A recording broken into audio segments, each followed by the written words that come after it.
Aurore, bonjour. Alors, qu'est-ce qui vous a conduit à exercer dans le domaine du bien-être?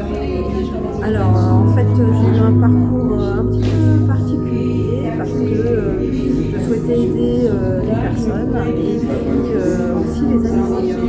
Donc, au départ, j'étais éducatrice du chien des aveugles et puis plus ça allait, plus je me suis intéressée à des techniques plus énergétiques, etc. Et notamment tout ce qui était cymatique.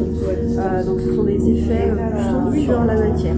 Et de fil en aiguille, je suis arrivée au bol et à la sonothérapie. Alors, à qui s'adresse principalement votre pratique? Alors, en fait, ce sont des personnes qui sont, par exemple, en burn-out, qui ont besoin de se ressourcer et on peut aussi travailler pas mal de problématiques avec la sonothérapie, qu'elle soit d'ordre émotionnel ou si on a des douleurs récurrentes, par exemple, la sonothérapie peut nous aider. Après, on peut aussi venir pour de la détente, de la relaxation, détendre tout ce qui est musculaire et stimuler l'intensité, ça dépend de ce qu'on recherche.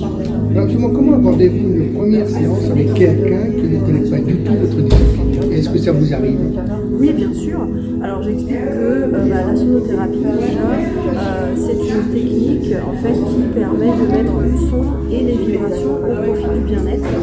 Et j'explique un petit peu tout ce que ça va avoir comme apport et comment se déroule la séance pour effectivement introduire un petit peu la séance, que ça se passe le mieux possible. En général, de toute façon, on fait toujours un petit entretien avant la séance, ensuite on pratique notre séance et après il y a un petit débrief après la séance pour savoir comment la personne a perçu sa séance et puis moi si j'ai besoin aussi à lui faire par rapport à la séance pour la suite.